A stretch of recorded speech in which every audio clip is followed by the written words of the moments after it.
Ya Hussein. He is above all things. He is superior. And he is the owner and the tutorship of the Jannat.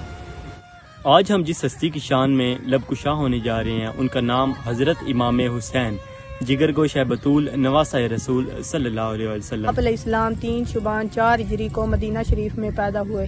آپ علیہ السلام کے نانا سید الانبیاء ہیں اور جن کی والدہ خاتون جنت سیدہ فاطمہ الزہرا سلام اللہ علیہا ہیں. جن کے والد فاتح خیبر شیر خدا حضرت امام علی علیہ السلام ہیں. آپ علیہ السلام نے سید الانبیاء کی گود میں پرورش پائی. آپ علیہ السلام سکھا کا سمندر تھے. آپ علیہ السلام نے قربانیاں دینا بچپن سے سیکھا ہے اور آپ علیہ السلام قرآن مجید کی آیت مبارکہ کے مصداق نظر آتے ہیں کہ وبشر الصابرین الذین اذا اصابتہم مصیبہ قالوا انا للہ و انا الیہ راجعون. آپ علیہ السلام کو بچپن سے ہی شہادت کی بشارت مل چکی تھی اور آپ علیہ السلام وہ واحد ہستی ہیں جن کے متعلق تاجدار کائنات صلی اللہ علیہ وسلم نے فرمایا کہ حسین مجھ سے ہے اور میں حسین سے ہوں. سن 61 ہجری میں جب یزید تخت نشین ہوا تو اس لائن نے حضرت امام حسین علیہ السلام سے اپنی بیعت کرنے کو کہا. آپ علیہ السلام نے انکار فرما دیا. آپ علیہ السلام حرمت رسول کی خاطر مدینہ چھوڑ کر مکہ تشریف لے گئے.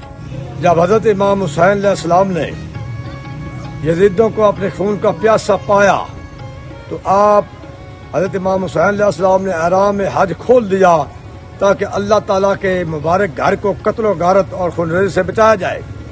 ادھر کوفیوں کے تبلیغ دین کے لیے مسلسل خطوط موصول ہو رہے تھے. آپ علیہ السلام نے مکہ سے کوفہ کا قصد فرمایا.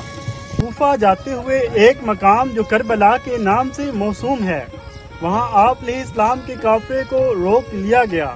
زبردستی یزیدی بیعت طلب کرنے پر جب نہ ملی تو ظالموں نے خانوادہ رسول صلی اللہ علیہ وآلہ وسلم کے اس قافلے پر بہت زیادہ مظالم ڈھائے.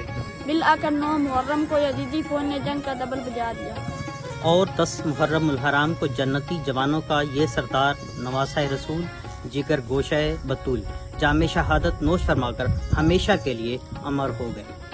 دوستو، مولا حسین کی عظیم قربانی ہمیں اس شعر کی صورت میں یہ درس دیتی ہے کہ اسلام کی خاطر اگر اپنی جان بھی دینی پڑے تو گریزاں نہ ہو، کیونکہ قتل حسین اصل میں مرگ یزید ہے.